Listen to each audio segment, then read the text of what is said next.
पंजाब दी धरती दा महान पुत्र दुल्ला भट्टी पंजा पानियां दी अणख दी निशानी है। उस दस्सिया कि पंजाबी कदे किसी ज़ालम अगे सिर नहीं झुकाउंदा। अकबर बादशाह दे दौर विच जद जमींदारां तो उन्हां दीयां ज़मीनां खोण ते टैक्सां राहीं उन्हां नूं गुलाम बनाउण दा सिलसिला शुरू होया ते पंजाब दे इस अणखी पुत्र ने अपने समय दे तगड़े ते मगरूर बादशाह दी राह ढक लई। उहने इह जानदियां होया भी कि लोकाई दे हक्कां दी गल करना मौत दी राह टुरना। उन्हां लोकां दी जंग लड़ी जो ज़ालमां ते ताकतवरां दे हत्थों जुल्मां दा शिकार सन। साडी पंज दरियावां दी धरती दा असली हीरो दुल्ला भट्टी है, जिहड़ा झूठियां तारीखां दे सभे पर्दे पाड़ के अज अपना वजूद बनवा रहा है। सदियां पहले पंजाब दुश्मनां उहनूं फाहे ला के समझिया कि पंजाब दे हक्कां दी गल करन वाला मिट गया है। फिर उहदे लहजे विच ललकारा मारन वाले भगत ते उहदे संगियां नूं अंग्रेज़ां तई मार्च नूं फाहे ला के समझिया कि असीं हुण गल मुका दित्ती, हुण इस धरती ते कोई आवाज़ चुकण वाला नहीं जम्मेगा। मुश्ताक बट अगां वधिया ते बोलिया कि नहीं, दुल्ले दे वारिस अपनी बोली ते नहीं तलदियां ने शिमला नीवा नहीं होण देणगे। अज सानूं अलियास घुम्मण दे खराक विच दुल्ला सुणेंदा है। साडे निसाब लिखण वालियां पंजाबी तो नफरत दा इज़हार दुल्ले भट्टी नूं लांभे रख के कीता ते समझ लिया कि असीं उहनूं झूठी तारीख दे हनेरे विच लुकाई रखांगे।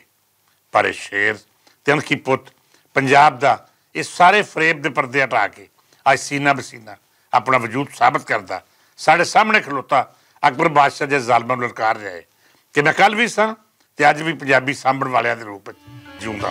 दुल्ले भट्टी दी मज़ाहमती तहरीक एडी ताकतवर सी कि अकबर नूं इह बगावत कुचलन लई अपना तख्त लाहौर लियाना पिया। इस विचकार दुल्ले भट्टी ने दो हिंदू कुड़ियां नूं मुगल ओहदेदारां तो बचा के अपनियां धीआं वांग विआया। बादों इह त्यौहार लोहड़ी दे नां तो मशहूर होया ते अज भी 13 जनवरी नूं दोहां पंजाबां विच मनाया जांदा है।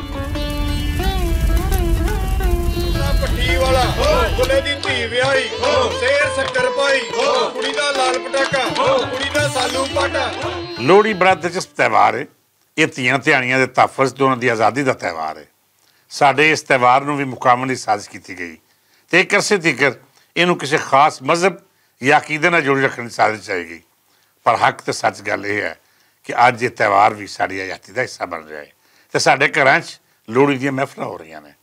मैं समझदा हाँ कि त्यौहार कदी भी सरकारां दी सरपरस्ती विच नहीं बल्कि लुकाई नाल जुड़ के मकबूल हुंदे ने ते लोहड़ी दा त्यौहार उदों मकबूल हो रहा है जद साथों मेले ठेले खो लग्या है।